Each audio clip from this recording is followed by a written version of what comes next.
I made it clear when you began what this job entails. You read the file and took her out anyway. It's a little late to complain. Off the record, I very much doubt it. Wiseman's crew's really smart. Officially, I can't discuss anything else. You're making quite a name for yourself back here. Next job is a synth verified by the doc's test. Guaranteed target. Here's the info. The blades are given upon deputizing, so no. I've got this for you, though. We give them to the kids who behave themselves while we're in here. Oh, a chip and the handoff package? Huh, it must be Christmas in the Fens. Good work. Here's your bounty and the next target. I said no. Oaks is my brother-in-law, married to my sister Abby over 10 years ago. He's why we stayed in Diamond City rather than return to Nuka World. They had a daughter together, Anzie, and the four of us lived in a typical Diamond City middle shack. But we were happy together. It didn't last, though. As you heard when Lily introduced us, Abby and 7-year-old Andy were killed in the mini-nuke blast that Devola asshole triggered. That blast kicked off a gunner assault on Diamond City that led to Hangman's Alley and the formation of the department. But you asked about Oaks. People who don't know him said he took the news well. But the first night at home, with just the two of us left, the silence was deafening. People who don't know him said he took the news well. But the first night at home, with just the two of us left, the silence was deafening. There was no daughter and niece, no wife and sister. Just empty pots and pans and toys on the floor to remind us what we just lost. I mourned for them for years, and I try to move on, but Oaks hasn't given himself permission to. He doesn't want to disrespect their memory. I cried on the couch for what seemed like weeks. Every time I stopped crying, I heard that sick nothing, and the feeling would just hit me again. Lily brought them here not long after the entire sheriff's department became operational, right after her and Zeke started the Atom Cats. Lily came across Luna giving birth to Evan in a parking garage, right as some synths found them and were about to attack. They were fleeing from Far Harbor because, to put it mildly, the respective communities wouldn't have approved of their relationship or Evan. Their arrival was memorable. It was the first time any of us had seen Lily in weeks, and she was in a T-60 with 3 refugees from Far Harbor. It was a good fit.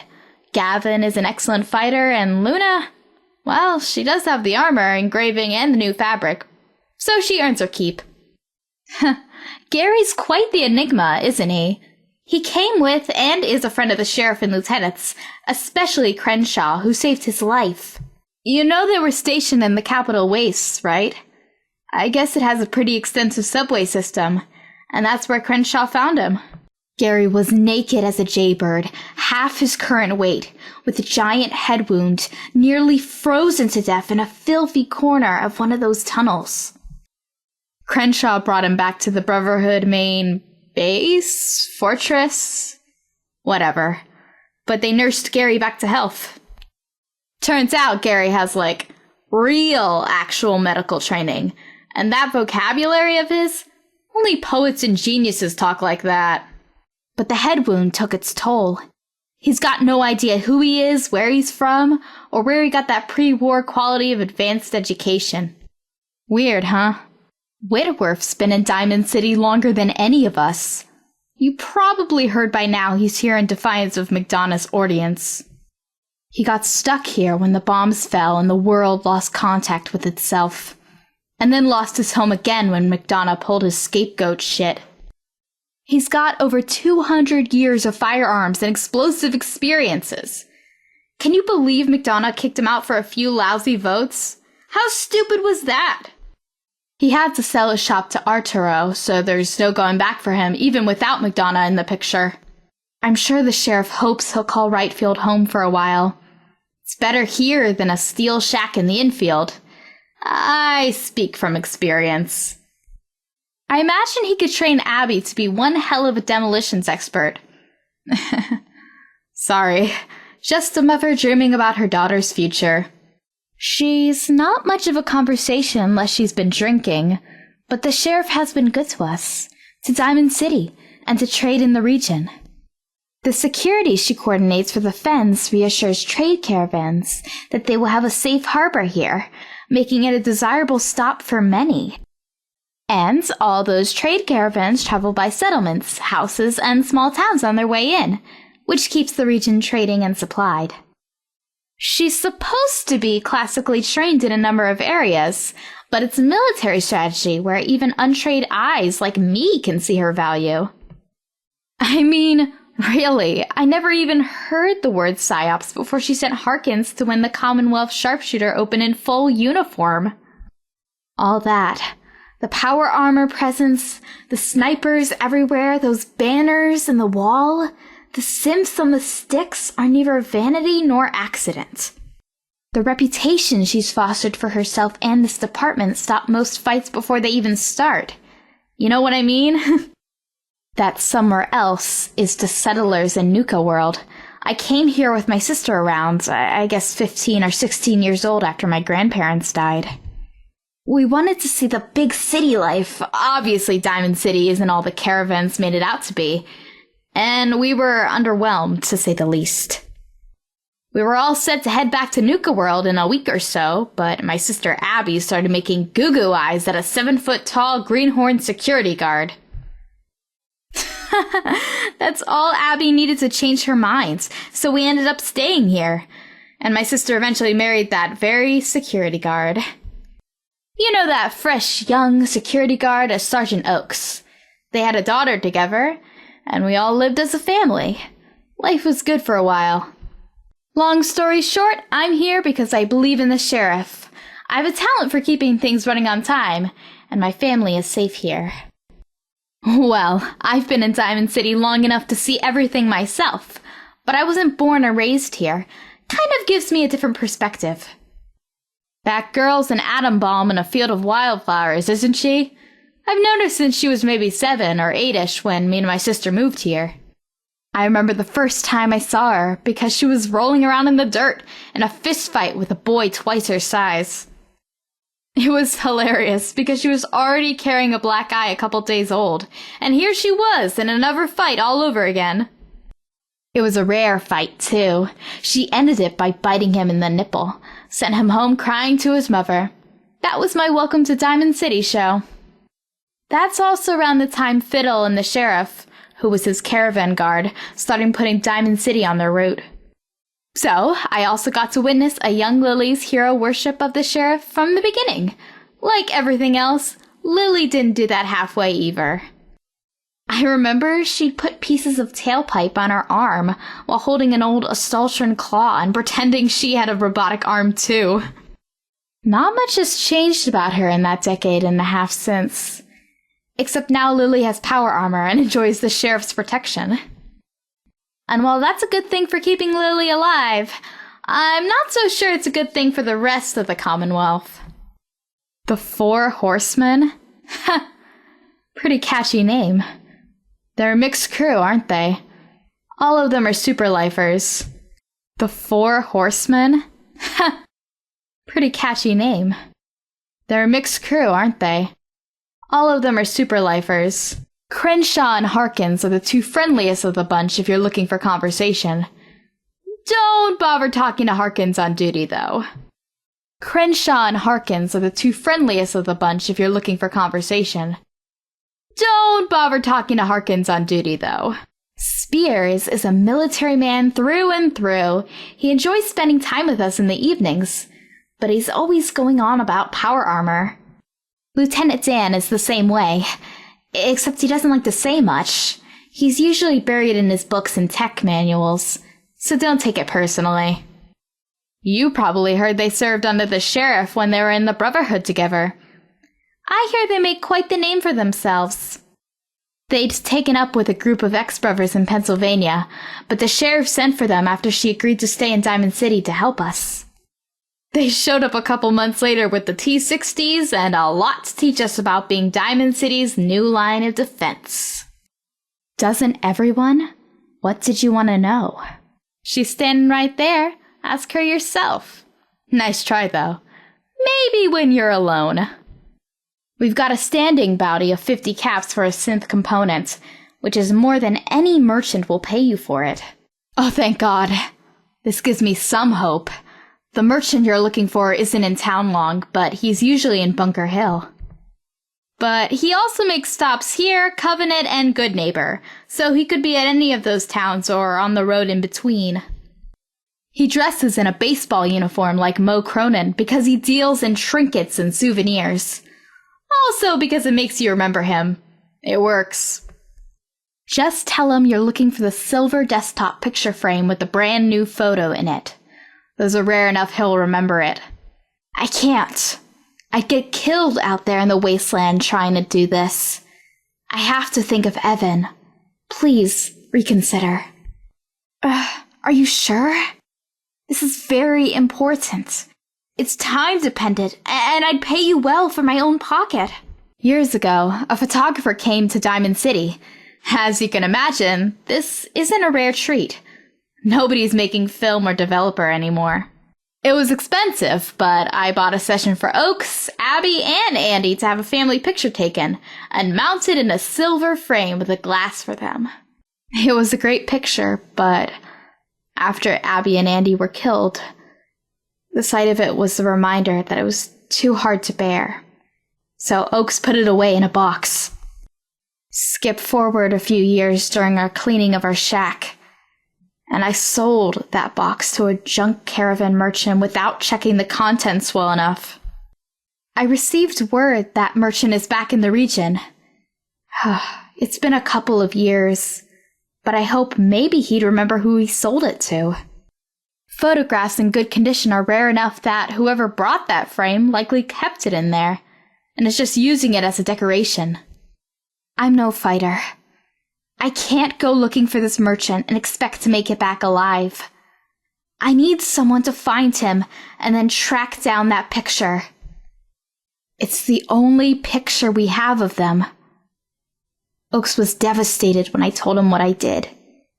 He forgave me, but I'd never forgiven myself. I've got a favor to ask, if you'd be willing to help me. It's directly related to Oaks and what we just talked about. Hey there, did you have any luck finding that picture yet? Excuse me, I appreciate you finding this, but I need to give it to Oaks. It's very important. Trinket isn't a local caravan merchant. He's only in this area once a year at most. You're going to want to find him before he leaves again. Trinket isn't a local caravan merchant. He's only in this area once a year at most. You're going to want to find him before he leaves again. I thought Lily was kidding about your chem habit. I need you to track down Trinket, a merchant I accidentally sold a picture to, and find the picture. Yeah? What'd you need? Oh my God. That's really it, isn't it? It's Abby and Andy. Stay right there. I'm coming around. I found it. Oaks. I found it. I finally heard where Trinket was. You need this. This is yours. I hired someone to track this down for me. I'm so sorry I sold it. I've been trying to make it up to you every day. It's okay, Oaks.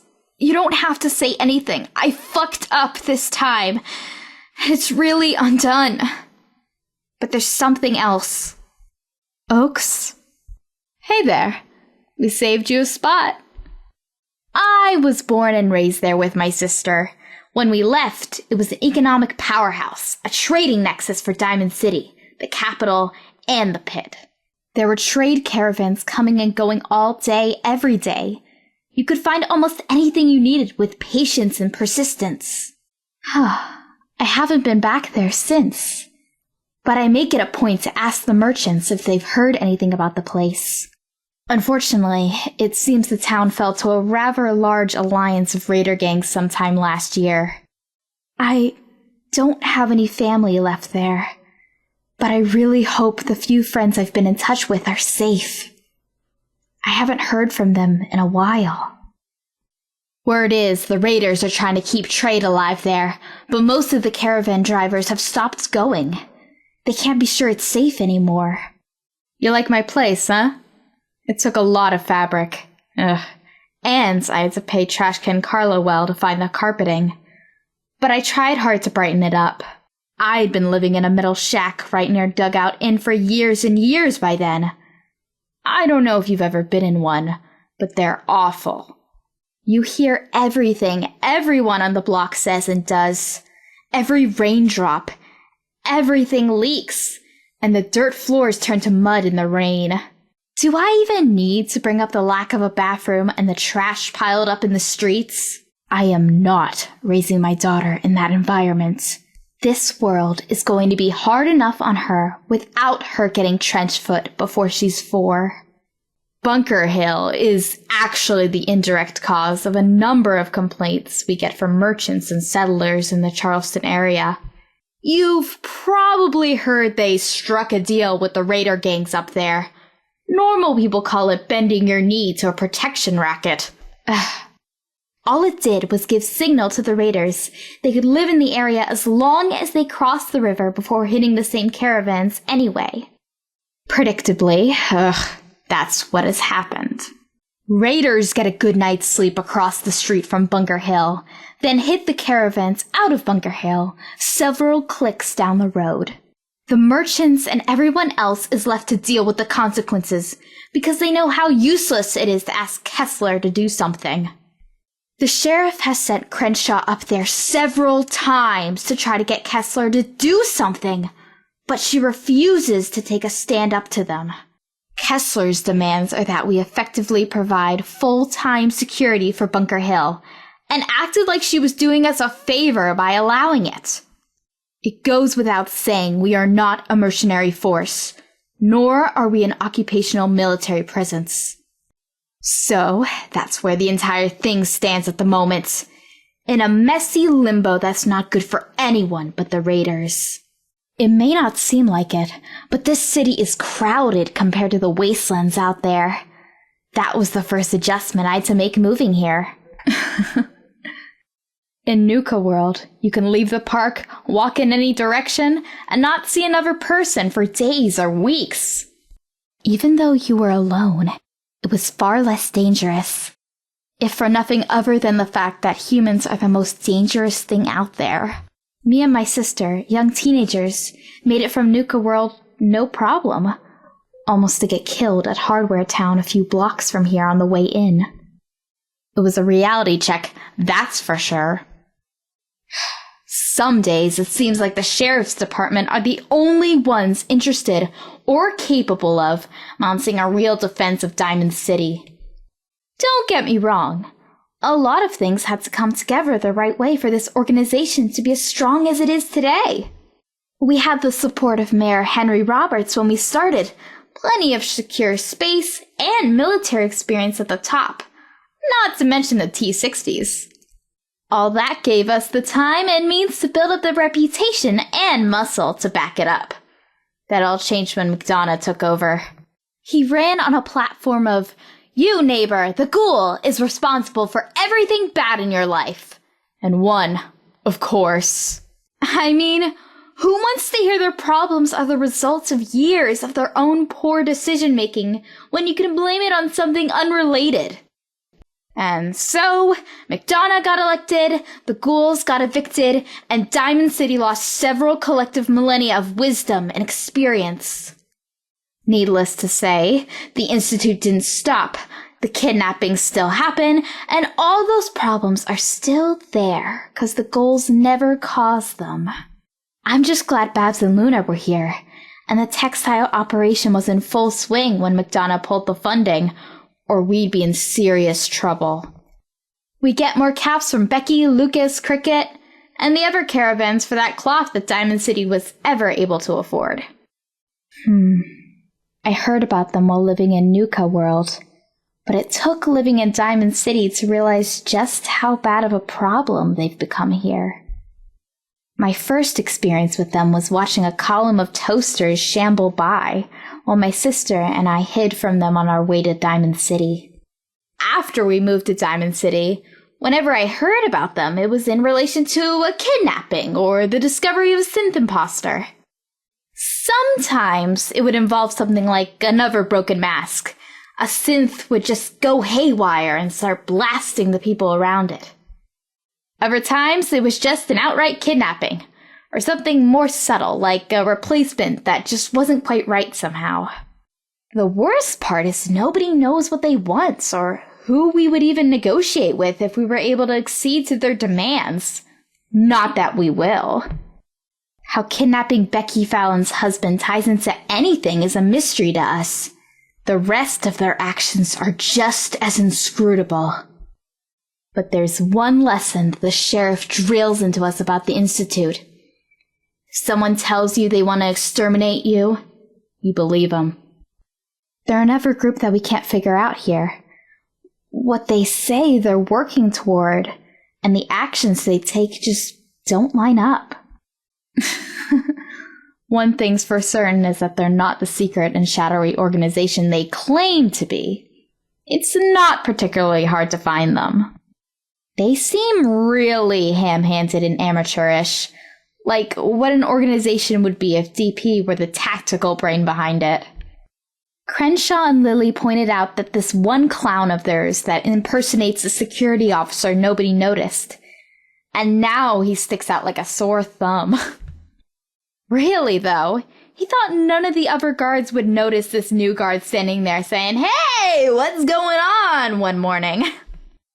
They objected at first, but found out it was just easier to let him play at being a secret agent than have him deny the obvious all day long.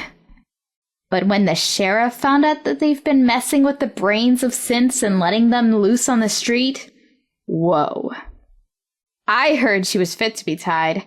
She almost strapped a nuke to that doofus agent of theirs and rolled him into the North Church. They haven't been a force around here in a long, long time. Whitworth says they used to be a big deal long before any of us were born. He says they were already in decline when the massacre of the CPG representatives by the Institute sent them in a death spiral. It's a shame. I benefit in many ways from the security living here provides. It frees me to worry about raising Abby instead of being killed. Settlers out there don't have that with the Minutemen gone. It's got to be hard living life with one hand on your gun and one eye on the horizon. To be honest, the only examples of them I have to go on is the lieutenants, the sheriff, and what they have to say about their time with them. I've never met one personally. From what I've been told, when you've got food and supplies like us, you really don't want to meet them anyway. Ugh, there's only the Brotherhood. All other priorities, rights, and lives are considered disposable. All they have to do is rationalize it. Oh my god, I love those kids! They make me wish I was Lily's age all over again. I mean, not to say I'm that old. You know why Zeke and Lily left Diamond City in a huff, right? They helped us clear out and clean down here, get everything ready to move in. But when they tried to sign on with the sheriff, they were told they were too young. It was true, but they still flipped out and packed their shit. They left in the middle of the night. Don't tell her I said this, but it hit the sheriff pretty hard. She was worried about Lily's safety out there. It was months and months before we saw either of them again. We were terrified something killed them. Or worse. In the intervening weeks, we heard rumors about a do-gooder power armor gang forming in the east, but never connected it to Lily and Zeke. And one afternoon, I hear the giant footfalls of a T-60 and a baby crying out by Oaks. There was Lily yelling at him, demanding he let them in. Our Lily had returned in her very own T-60. She had just found Luna and McGilly and newborn Evan the previous night in Salem and brought them here. Lily didn't stay long, though. She was still angry at the sheriff and had her own point to prove, I guess. Once Luna's family was safe, she left again. She was very angry, actually, and launched an entire tirade at the sheriff. She made a scene, lots of finger-pointing. You know Lily's temper. We only learned she and Zeke formed that power armor gang, the Atom Cats, because she screamed it when she told the sheriff to go to hell and die. Then, Lily stomped out of our lives again for another 2 years. It was bittersweet. She was alive, safe, and with friends, but pushed us away again. It was only Crenshaw's smooth talking that convinced her to cool off enough to open a trade route for power armor between us. They killed my sister and niece. They killed Oak's soul. If you ever see a gunner alive, I want you to do 2 things. I want you to tell them what's coming for Abby and Andy, then press your thumbs into their eye sockets until you hit brainstem. Understand? Quit standing around. Abby needs a playmate. No. There's more. You're going to listen to me, Oaks. No more dodging this, you goddamn stone-cold oaf. Everyone who knew you from before can see how much pain you're in. You haven't smiled all those years. Not once. I watched you slip away. It hurts me to see that day after day. I have little Abby in the crib now. She needs you. I need you, Oaks. You've always been there for us. I gave that picture to you to show you that you don't have to stop loving them to be with us, to let me be your wife. Isn't that what your Abby would want? For all of us to be warm, dry, and safe. For her niece to have a father. For us to be happy. That's okay, Oaks. I miss them too. We'll never get over it. But we can face it together, right? That's better than alone. Oh, you're not alone, Oaks. This isn't wrong to let yourself be happy again. We've waited so long. You've hurt so bad. More than anybody I know. This world is so fucked up. Takes away what we love. And it's all because some assholes blew us all to hell 2 centuries ago. It's not what we asked for, but it's what we have. Let me try to make you happy. Let yourself be happy. Just let me in, please. Let's have a life together. It's okay. It's what Abby would want. You know it as well as I do, Oaks. It's really... Can you come back here, please? There's something you need to see. It's important. Lucas Miller. I paid him to tell me if Trinket was ever back. It's been years. I thought maybe he died. But Lucas took my money and kept his word. I asked Lily's friend here to do the legwork so I didn't have to leave Abby behind or get killed. Yes, always. We all lost something when Abby and Andy were killed. She was my sister, my best friend, your wife, and little Andy. I can't bear to think about them most days. But nobody in Diamond City lost more than you that day. Oaks, please, you're a good man. You'll make a good father to little Abby. I just know it. You deserve this. We both do. Let yourself have it. Oaks, I love you. Please, I need you. I can't do this without you. Oh, Oaks. Never forget for you too. For me. For our Abby. For our family. Now just hold me, you big angel. We're going to be okay. Thank you for finding that. It's not where I was born and raised, but it's my home now, and it's where my family is. So I'm staying. I like them, but the people of Diamond City live in a small world, unaware of just how quickly the city would fall without the sheriff's department. They're generally good people, but they're under a lot of stress with the synth activity and the kidnappings. They were very afraid. Still are. The main problem is that they voted for a buffoon who promised to keep them safe rather than actually doing something to address the cause. So now, all they've got is a very false and dangerous sense of security. They're right to be worried. They're wrong to put faith in McDonough. But given my job, I hear about everything that goes wrong outside the wall. Most people inside the wall have no idea how bad it is out there. This is a good place to raise a kid. Much better than Diamond City's infield shacks, and much more fortified than Nuka World. When I first got to Diamond City, I was surprised to hear nobody had ever been below the stands since the war.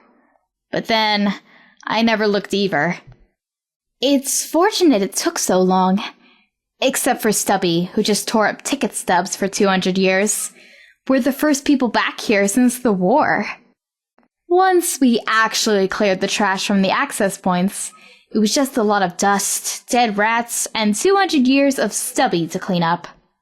Turns out, DP chasing his dinner cat back here was one of the best things to happen in the city.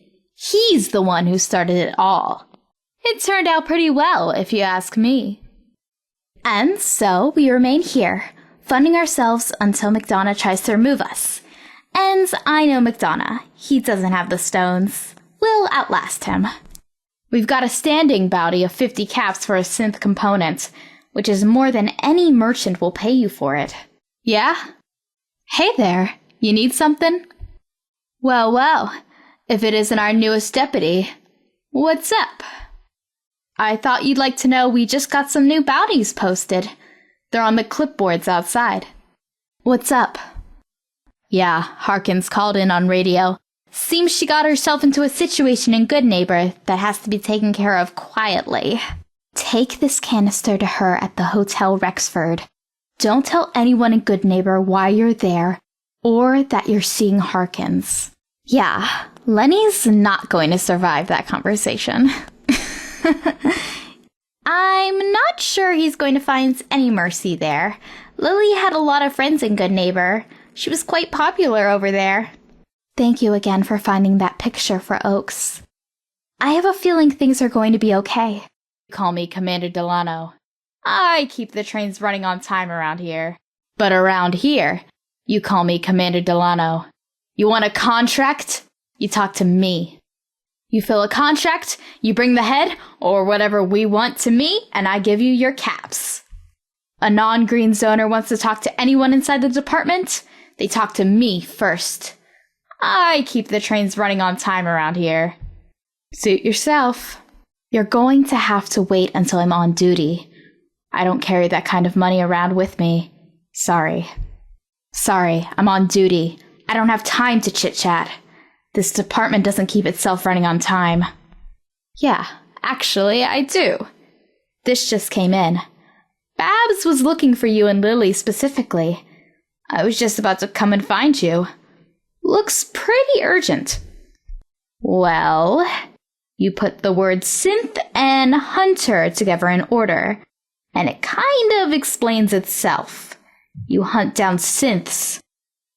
Now we have a general bounty out for synth components, but these are specific synths, Institute operatives, and sympathizers. Infestations that need cleared, gen-free undercovers for the most part. Other targets are people who would turn synths loose on the streets. There's a few in there that won't go quietly, I can assure you that. There's some debate if the position would get assigned hard Institute targets, but since we don't know of any yet, it's a moot point. Then why are you bugging me? I'm a busy person. Don't take too long. Just what I don't have time for. Huh, great work. Here's the bounty and the second job. It's nothing someone like you couldn't handle. Seems Bunker Hill needs some help. All the run-of-the-mill work is out front on the clipboard. But since you're already up here, I'll assume you want something more high level. We don't have much contract work that hasn't been filled already. But we've had the synth hunter job open for a while now. Seems nobody's too eager to go out and pick a fight with the Institute. Go figure! We'd classify that as a specialty staff civilian position, and we have a number of targets already on file. So you're guaranteed work. It is. To protect you and us, you get your files one at a time. We've done a lot of investigating these targets ourselves to make sure they're synths, including Dr. McClintock's new toy in some cases. So, we're not about to release all our intel to some schlub off the street we don't even know. I give you a single file, you get the head or other required proof depending on the job, and bring it back here. Then, I give you the reward and your next contract. Pretty straightforward. Hey, it's your life. Okay then, here's the first contract. It's nothing morally ambiguous. This time. Just a raider looking to turn in his boss, probably to try and get control of the gang himself. Feel free to kill the raider as well as deactivating his boss, but we'll only pay you for the boss. Cleaning up the streets one toaster at a time. Thank you for your service. Gee, that's a nice bunch of invisible synth components. Here's some invisible money for them. I'm really busy here. Can we not do this now? You have to talk to me when I'm on duty and have my files in front of me. Catch me at the front of the window in the morning. I don't know what you mean. You weren't brought back here to talk to me. Listen to Dr. McClintock. I don't know what you mean. Listen. The sheriff and Barb sent me to find you and Lily. Big important briefing in the conference area. They're finally ready to move. Good luck. I gotta get going back to my post. There's gonna be a lot of radio chatter soon. Good, don't wait. I get the impression they want to act while the intel is still hot. Only when they want to get it done fast. The sheriff, Dr. McClintock, and Lieutenant Dan were up all night in the sheriff's office, hunched over the map. I think this is the big one. Finally, there you are. I've been looking all over for you. Listen. The sheriff and Barb sent me to find you and Lily. Big important briefing in the conference area. They're finally ready to move. Only when they want to get it done fast. The sheriff, Dr. McClintock, and Lieutenant Dan were up all night in the sheriff's office, hunched over the map. I think this is the big one. Good luck. I gotta get going back to my post. There's gonna be a lot of radio chatter soon. Good, don't wait. I get the impression they want to act while the intel is still hot. I don't know what you mean. Sir? Gladly, sir. Did I just hear that right? Another one down, another one up. We trailed the courser that Bunker Hill spotted at the dead drop from the last contract. Go take care of it. Well, aren't you just a goddamn 5-star debugger? I don't recall ever telling you it was. Yes, I do. We don't pay you to ask questions. You don't pay us to answer them. Here's the next file. Someone reported an informant. We verified. Go out there and keep up the good work. That last job will keep the streets free of a lot of synths. Ugh, I hope the last one didn't get too messy. This next one isn't so morally ambiguous. Seems Bunker Hill needs some help with a nasty synth raider. They got a policy of paying off raiders to keep the roads safe. Seems one of the raiders they pay off has been acting funny. Downright polite. So, you're my new neighbor, huh? You should really clean up your place. People are starting to talk. You should also stick close to Lily. Only when they want to get it done fast. The sheriff, Dr. McClintock, and Lieutenant Dan were up all night in the sheriff's office, hunched over the map. I think this is the big one. Finally, there you are. I've been looking all over for you. Listen, the sheriff and Barb sent me to find you and Lily. Big important briefing in the conference area. They're finally ready to move. Good luck. I gotta get going back to my post. There's gonna be a lot of radio chatter soon. Good, don't wait. I get the impression they want to act while the intel is still hot. So go grab Lily and get to the briefing on the double. There's an important briefing in the conference area. The sheriff sent me to find you. You and Lily are supposed to head up there right away. I was told to keep my mouth shut until you got up there. Sorry, you get the mushroom diet on this one for a few minutes. There you are, finally. She's doing fine. She's settled down right now, so I'm using the chance to make up some new baby food. Evan is taking a lesson from Zwicky right now, so I've got to watch her. But she's never any trouble. I get to catch up on paperwork and decorating. Good. That fucker killed my sister and niece. I hope he saw it coming and screamed. Always a lady, Lily. I don't even want to think of the logistical nightmare if we have to leave this place in just a few hours. There was a small crowd around Gary's place. He wouldn't let us in. We were all so worried about you. How are you feeling? There she is, on her feet and ready to throw down. I understand the feeling. I spent a lot of time trying to make this into a home for me and Abby. He's Oaks. There's the front gate job and off-duty. We eat together at the table most nights, but he doesn't say much. He just hurts. It's in his eyes. He never stops thinking about them. He can't sleep more than a few hours a night. His nightmares are too intense. I've seen him smile a few times at little Abby before he catches himself and stops. Like he remembers he doesn't let himself feel joy anymore. He never gives himself a moment's peace over it. The three of us need each other. He has to see that, doesn't he? I know. He's so stubborn and proud. Sergeant Oaks, the brick shithouse at the front gate. You're the one who brought back that son of a bitch Gunner's head, right? Nothing's been the same since he pulled the trigger that day. The scars that you can't see run the deepest. An Oaks scar cuts him in half. I know it heals nothing in the long run, and it's not going to bring my sister or niece back. But, if nothing else, you send them a clear message. And Lily's right. That's the way we do things here. Oh, so they're giving the garage to you? Congratulations! I can't think of a better person to get it than Lily's hero. Don't take that red curtain personally. There's a lot of construction going on down there. It helps keep the dust out. Oh, she's gonna love that news. You take care of yourself, Lily. Looks like everything else is either taken care of or already under contract.